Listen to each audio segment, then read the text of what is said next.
Kerugian-kerugian apa sajakah bila seseorang tidak menikah sedangkan dia mampu dari segi fisik dan materi? Banyak sekali. Banyak sekali. Pertama pahala. Berhubungan biologis pahala, memberikan nafkah istri pahala, melindunginya, menaunginya, menjalankan kewajiban dan rumah tangga pahala. Saya sudah pernah jelaskan ya. Imam Ahmad pada saat istrinya meninggal pagi hari, lagi takziah nih. Murid-murid datang, menikah malamnya. Murid-muridnya tanya, wahai imam, anda lagi takziah, lagi malam sedih, istri anda meninggal, bagaimana anda bisa menikah? Artinya tolong jelaskan kepada kami apa pandangannya gitu. Kata Imam Ahmad, saya khawatir kalau saya mati juga malam ini, saya bertemu dengan Allah dalam kondisi bujang. Sudah ngerti yang bujang-bujang? Nah, jadi nggak boleh tunda. Apalagi ini Masya Allah mampu, banyak sekali ruginya, banyak sekali. Jika seorang istri bersikeras untuk bekerja sebagai karyawan hanya karena ingin mendapatkan kelebihan materi, melanggar perintah suami untuk tidak bekerja, namun sang istri tetap bekerja, apakah halal jika sang istri diceraikan atau suami bersabar mengikhlaskan dan mendoakan kebaikan untuk sang istri? Sang istri merasa dapat bekerja lebih baik dari suaminya, apakah yang dilakukan sang istri masuk ke dalam pelanggaran agama? Tentu kalau ditanya halalkah diceraikan? Halal, karena masuk dalam bab nusyud, ya. Ini sudah nusyud namanya, suami larang bekerja sementara kebutuhannya sudah dipenuhi, tetap dia paksa hanya karena gengsi, hanya karena prestasi. Itu sudah termasuk salah satu bab bolehnya ya seseorang menceraikan istrinya, gitu kan. Tapi kalau dia mau bersabar boleh kah? Boleh kalau dia mau bersabar. Saya sudah pernah sampaikan riwayat di mana Nabi SAW pernah kedatangan seorang sahabat yang mengatakan, ya Rasulullah, inna imra'ati la taruddu yadul lamis. Istriku ya Rasulullah supel sekali, enggak menolak jamahan tangan laki-laki lain. Sebagai ulama hadis dengan tegas mengatakan istrinya memang ya mudah untuk selingkuh. Maka kata Nabi SAW, ceraikan kalau itu mengganggu hidup kamu. Dia bilang, ya Rasulullah, tapi saya mencintainya. Kata Nabi SAW, kalau begitu pertahankan sambil didakwai, gitu kan. Jadi boleh kalau mau bertahan silahkan, tidak masalah, sambil didoakan. Tapi mestinya istri seperti ini diberikan pemahaman tentang masalah agama. Apa yang mau dikejar dari prestasi dunia, berlebihan materi? Mau diberikan apa? Bukankah kapasitas perutnya cuma 2 piring nasi? Cukup. Bukankah baju cukup 1 lembar di badan? Dan kalau rusak atau sudah kotor baru diganti dengan yang lainnya? Tidak butuh lebih daripada apa yang sebenarnya kita butuhkan, gitu kan? Jadi kebanyakan perempuan begini, karena mereka merasa ijazahnya tinggi, kemudian dibutuhkan oleh sebuah perusahaan. Jadi bukan berarti tidak boleh ya perempuan bekerja, boleh. Tapi kalau sampai dia membengkalikan kewajibannya nggak boleh. Apalagi suaminya melarangnya. Posisi suami sini sama dengan ayah. Ayahnya larang, kalau dia belum menikah maka tidak boleh. Bolehkah meminum sperma pasangan kita? Tolong diuraikan Ustaz. Apa yang mau diuraikan? Ada saja ini yang berbeda. Sperma dalam agama Islam tidak dihitung najis. Sperma tidak najis dalam Islam. Makanya dalam hadis Bukhari dijelaskan, Aisyah radhiyallahu anha pernah mengerok sisa sperma di celana Nabi, di sarung Nabi SAW, dikerok ya, tidak dicuci, dikerok saja yang kering dikeluarkan, lalu Nabi SAW gunakan kain tersebut untuk sholat. Dari hadis ini ulama fikih sepakat mengatakan sperma itu tidak najis.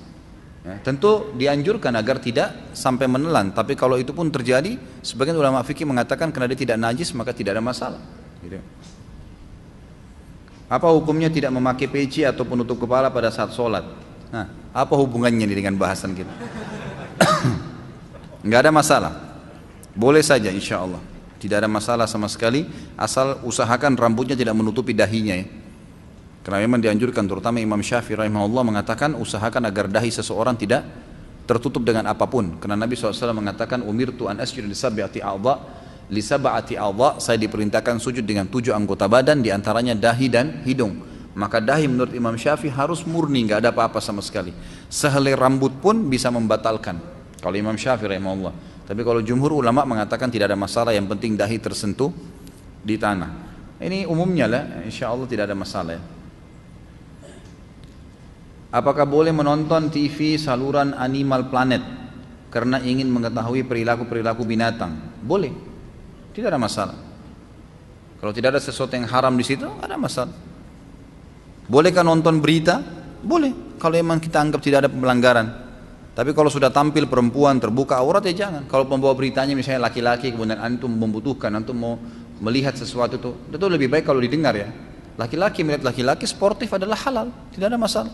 Tapi kalau sudah tampil perempuan tidak boleh. Oh saya butuh beritanya, tetap saja berdosa dengan melihat, gitu kan? Kalau tidak ada pelanggaran agama tidak ada masalah. Melihat cuplikan binatang-binatang itu nggak ada masalah. Planet, ilmu pengetahuan nggak ada masalah insya Allah. Apakah menikah tanpa kehadiran wali, bapak dari pasangan perempuan sah? Teman saya menikah dengan restu kedua orang tua, tetapi karena saudara-saudara perempuan tidak setuju bila perempuan tersebut menikah dengan teman saya dan takut terjadi keributan, maka mereka menikah di tempat lain tanpa kehadiran wali, hanya restu saja. Kalau restu nggak ada masalah. Kerabat hadir itu tidak ada urusannya dalam Islam, tetap sah pernikahan. Yang tidak sah kalau wali perempuan, ayahnya. Kalau ayahnya setuju nggak ada masalah, gitu kan? Nggak ada masalah. Dan kalau misalnya sampai pun menikah di tempat itu tidak ada urusannya. Ada apa kok kerabatnya mau ribut? Yang mau hidup si fulan dan fulana, si A dan si B. Ada apa ini si C dan si Z semuanya mau ribut? Nggak ada urusannya sebenarnya. Apakah dosa zina yang pernah dilakukan akan dihapuskan cukup dengan taubat satu kali saja, atau harus apa ini? Mendapatkan hukuman cambuk? Tentu cukup dengan taubat, cukup dengan taubat. Dengan izin Allah cukup dengan taubat. Hadis Bukhari menjelaskan bahwasanya ada seorang laki-laki pernah berkata, ya Rasulullah, saya sudah berzina, sucikan saya. Waktu itu Nabi SAW lagi berhadapan sama orang yang duduk, langsung mengatakan, ya Rasulullah, hukum saya sudah berzina. Lalu insya Allah ada di www.khalidbasalamah.com bisa dilihat banyak jadwalnya di situ. Ini kenapa coret-coret begini nih? Kita seringkali mendengar bahwa jodoh itu merupakan suatu takdir Allah Subhanahu wa taala. Yang saya tahu bahwa takdir itu terbagi menjadi dua macam, takdir muallak dan takdir yang dapat diubah sesuai dengan usaha dan ikhtiar kita. Seperti jika kita ingin menjadi siswa yang berprestasi, maka anak tersebut harus rajin belajar. Dan yang kedua takdir mubrom, yang artinya takdir yang tidak dapat diubah seperti kematian. Dalam nikah yang saya ingin tanyakan Ustaz, jodoh itu merupakan kategori takdir yang mana? Apakah dia masuk dalam takdir muallak atau takdir apa ini? Iya. Baik. Karena sering sekali kita mendengar bahwasanya jodoh itu takdir Tuhan. Tapi di situ terdapat unsur ikhtiar dalam hal mencari jodoh dan pasangan yang kita inginkan.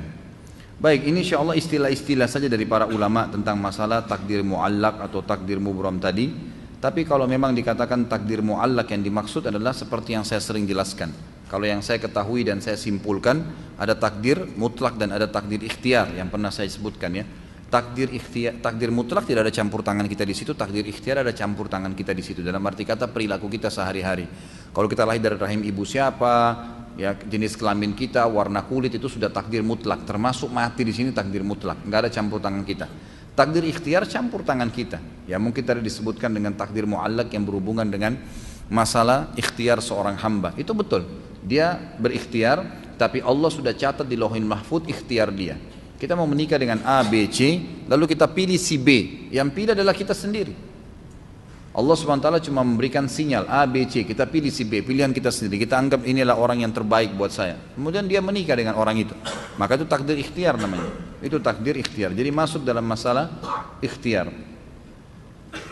Anak punya teman seorang homoseksual, naudzubillah. Dia terkena HIV.